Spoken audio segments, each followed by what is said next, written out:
O jogo é sutil e é preciso muita reflexão e calma para entendê-lo. A verdade é que o Bolsonaro, aqui com esses ministros e presidentes da Câmara e do Senado prometendo não furar o teto, ele está se livrando do Guedes, assim como se livrou do Sérgio Moro. E com isso também tentando dar um chega para lá naquela agenda neoliberal extremada que queria privatizar tudo, inclusive o Palácio da Alvorada, onde por acaso houve essa reunião esta tarde.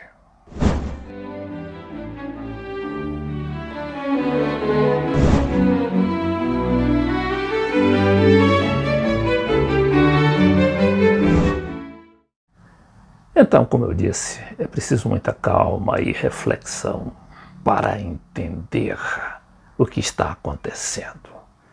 A gente se lembra que, para assumir o governo, impuseram 2 superministros ao Bolsonaro.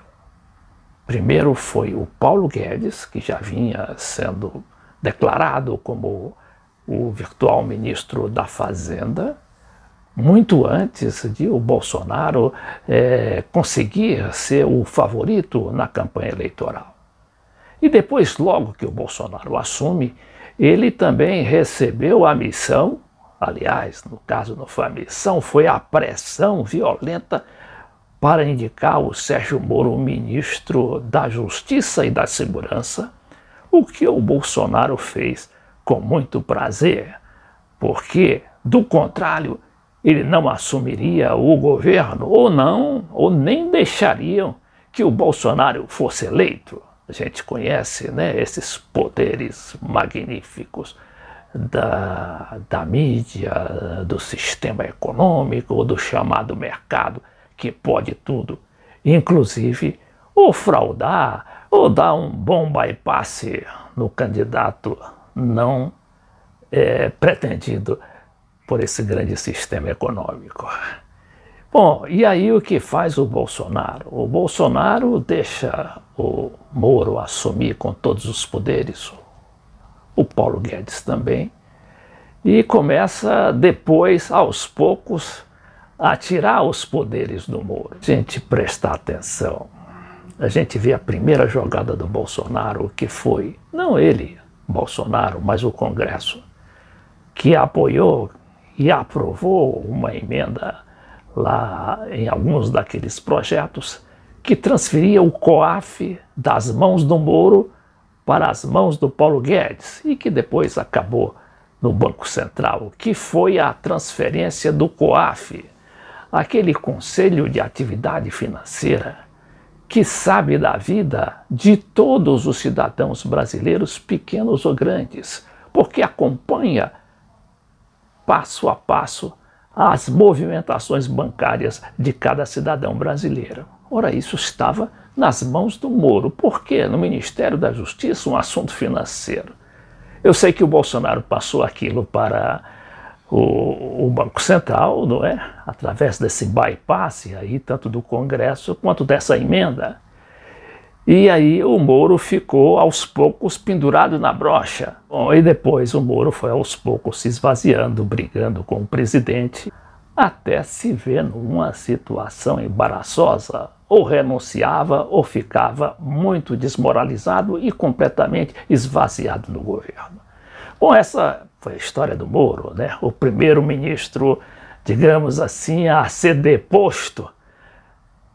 Uma expressão dura, mas que na verdade foi isso que aconteceu. O Moro foi afastado pelo Bolsonaro. Bom, e agora vem o segundo lance, esse lance super importante, esse lance decisivo do Bolsonaro, que é com relação ao Paulo Guedes.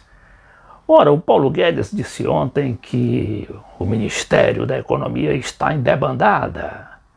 E aí alertou a mídia, deu aquele sinal vermelho, né? A mídia toda se mobilizou para denunciar que o Bolsonaro estava marginalizando o ministro Paulo Guedes. e também a sua política econômica predatória de privatização, de desregulação completa.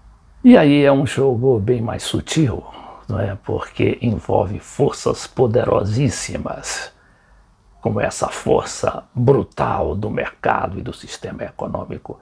Então, o Bolsonaro tem que pisar em ovos, inclusive fazendo esse tipo aí de reunião em que ele pretende dar um aceno para o mercado e para o Paulo Guedes de que o governo está comprometido com aquela emenda do teto de gastos, não é? Só que o Bolsonaro, ao mesmo tempo, faz aquele movimento de prestigiar o Rogério Marinho. E quem é o Rogério Marinho? O Rogério Marinho seria o seu homem para substituir o Paulo Guedes.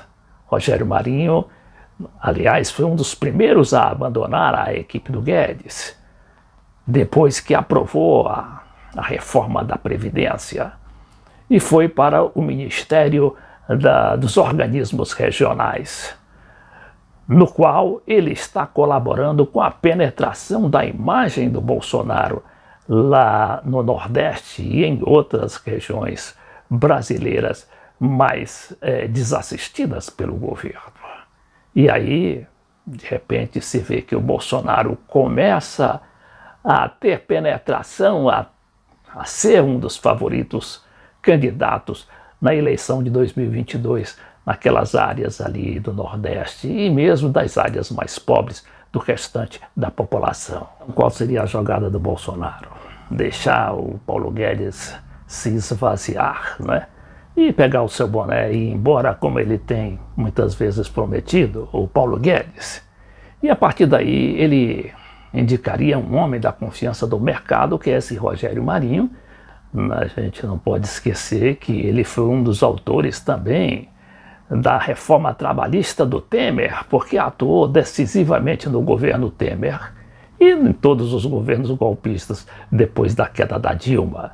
Então, Rogério Marinho seria o ministro da Economia e com o apoio total do Congresso Nacional, porque ele tem um grande diálogo com os parlamentares, inclusive os parlamentares da oposição. Agora, não se infira daí que o Rogério Marinho vai fazer uma política não neoliberal. Sim, ele é um grande neoliberal e vai defender o mercado, mas só que é um homem considerado mais sensível para essas questões sociais, principalmente, porque se atribui a ele, inclusive, muito, né, do trabalho em favor dessa Renda Brasil, que vai substituir o Bolsa Família do Lula, que vai ser a bandeira eleitoral do Bolsonaro. Mas agora, convenhamos, não é? Essa questão dessa política neoliberal, ultra extremada, ela só poderia levar não só o Brasil, mas o governo Bolsonaro todo para o beleléu. Foi o que aconteceu com o Macri na Argentina.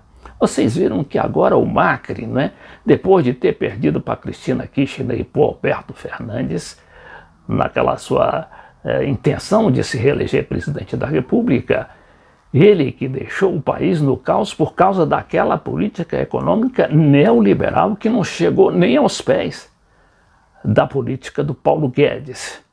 E agora o Macri está onde?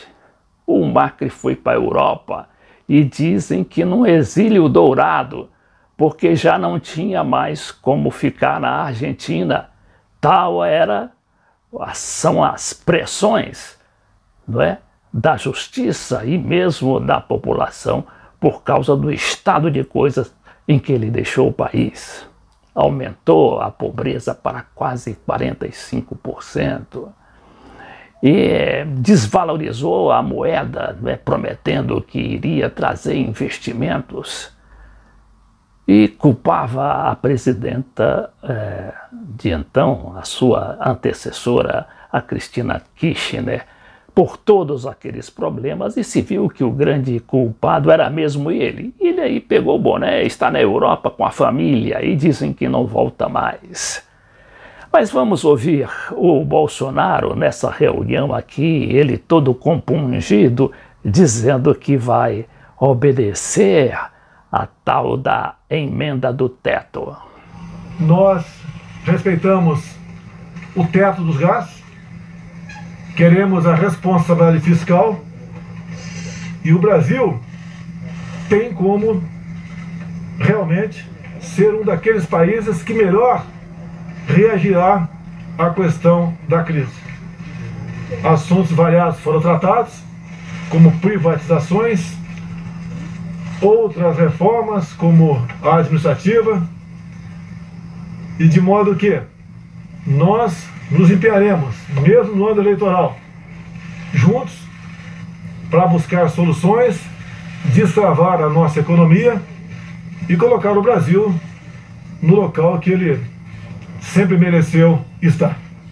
Nessa matéria aqui da Folha de São Paulo, quando diz que Bolsonaro chama reunião com Guedes, ministros e parlamentares após a debandada na economia, se fala claramente, né, que o presidente deveria fazer um aceno público a Guedes, reafirmando que não pretende desrespeitar o teto de gastos.